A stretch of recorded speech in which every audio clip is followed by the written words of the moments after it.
Let's introduce ourselves to the book Walden and look at our first topic, Living Simply. Walden is a book of 18 chapters. It's usually considered a book of literature. However, there are philosophical ideas presented in chapters 1 through 3. Walden is a book that's studied and read and loved throughout the world. And recently, Walden celebrated the 150th anniversary of its publication in 1854. Walden began as a town lecture in Concord, Massachusetts. In 1847, our author read what is the first 2 chapters of Walden to a town audience. After that, Henry Thoreau continued to write and revise and rewrite what we now know as Walden. 7 revisions of Walden took place, and finally the book was published in 1854. In the opening pages of Walden, pages 3 through 15, our author provides many keys to understanding his thought. First key, our author tells us his intended audience. Our author says, I intend to speak to those who are discontented here in New England. And he mentions specifically poor students. Our author was a college student who paid tuition bills and maybe had debt, and he thinks that people who are in that situation are a good audience for his book. He tells us his subject matter, how we live today here in New England, and in what ways we could improve our lives. And on the first page, page 3 in our edition, the author tells us about his narration.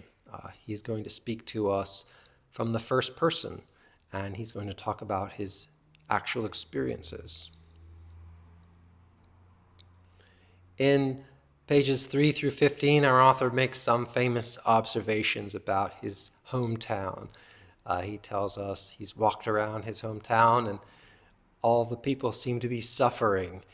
And he thinks this is true not only of the property owners, but also the wage laborers. And he thinks not only are they suffering as persons, but also that our lives are suffering. Our lives aren't happy. And he uses several words to describe sort of what we might call unhappy life.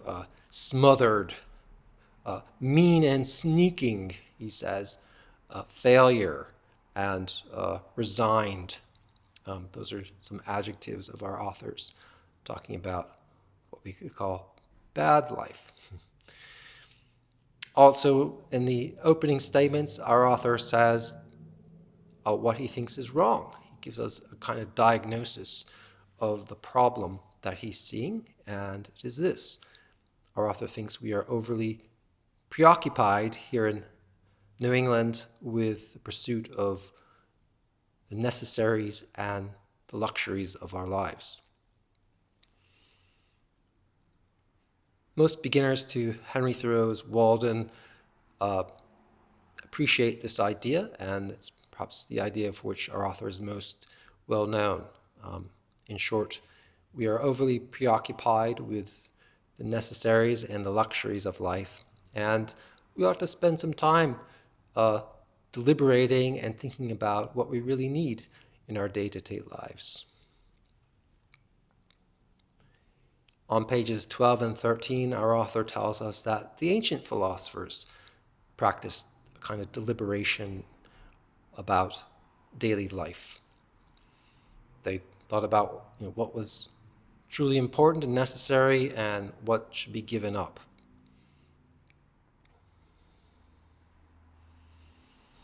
And we have, as support of Henry Thoreau's idea, the image of Socrates in the Apology. Socrates tells us that he lived a life of poverty so that he could spend every day in examinations in the Agora. Thoreau proposes that simplifying our living is the practical side of philosophy. The practical side of philosophy thinks about what really contributes to our day-to-day life. There are many things which don't contribute, thinks our author. Comforts, pleasures, toys. There are many things that we think we need that aren't very important, and our author proposes that these may be hindrances to our happiness. Why? Because they take up our time and our effort when we might be pursuing loftier things. You may notice that the title of chapter 1 is Economy. Economy, of course, being the science of trade and business. Well, our author Henry Thoreau intends that term economy in a new way. For Henry Thoreau, economy is just the activity of deliberating and examining my living and distinguishing what I truly need from what is superfluous or what is a hindrance. And he also uses the term voluntary poverty in chapter 1. For Henry Thoreau, voluntary poverty is the willingness to give up those necessaries and luxuries in life that don't truly contribute to my day-to-day life.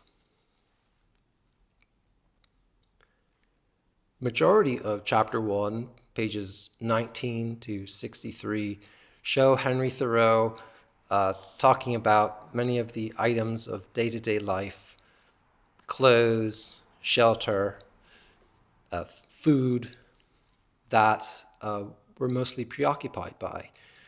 And in each case, he shows or argues that we could do with a lot less, and we could actually think about things in a different way, and that would be a good step toward the good life. So let's look at some of these items. Clothes is his first topic, and this is certainly a lot of humor there in Henry Thoreau about this topic. Henry Thoreau proposes we're overly possessed by fashion and the pursuit of fashion. Many people have multiple changes of clothes in their closets. And our author proposes that we might look at things a lot differently. We might have the following idea that I'm only going to buy new clothes when I'm a new person or I've been transformed in some way. Our author proposes that we today think that clothes make the person. Good clothes indicates I'm a good person. Our author thinks it should be the other way around, that I should be a good person first, and the clothing comes second. Most interesting topic in chapter 1 is the topic of shelter or home. For many people, having a home is a key part of the good life. Our author, writing in the 19th century, is writing at a time when many of the famous mansions in Concord and here in New Bedford and in Newport are being built. Not the ones on the cliff walk, but the houses in town that are very ornamental and well built.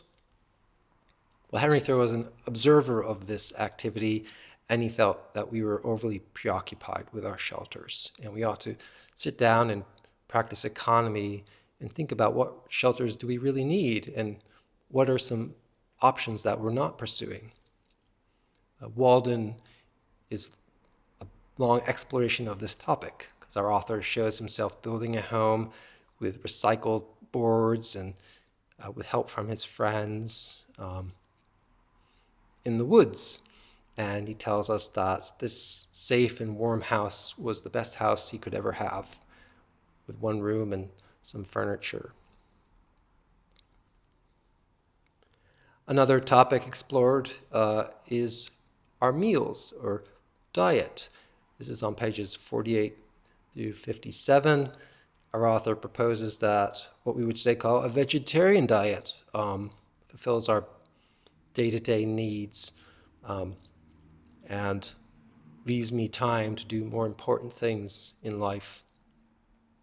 Our author talks about living on rice and in some cases having nothing to eat for periods of time. For me, an interesting topic explored in chapter 1 are what our author calls modern improvements or modern conveniences.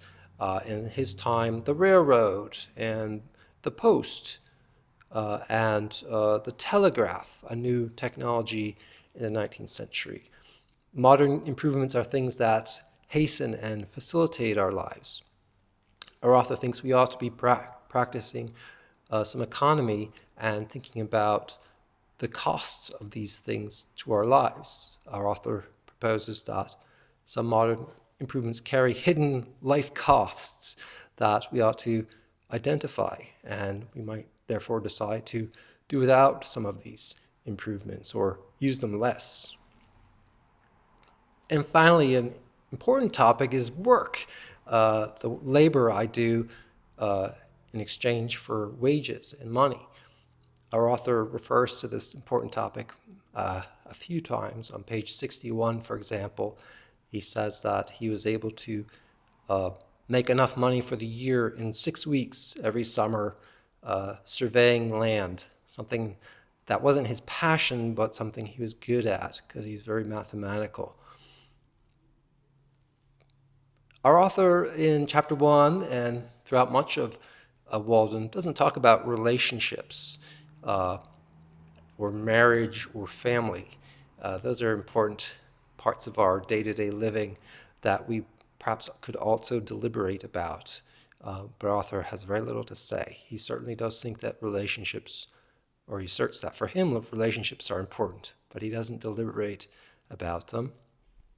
And finally, this proposal that we should simplify our living or live simply doesn't necessarily mean that life becomes simple. Our author's proposal is that by simplifying our living, in other words, our day-to-day life, we are then freed for loftier goals. And those loftier goals might lead to a very complex life. So we should distinguish living simply or simplifying my livelihood from the whole of a human life.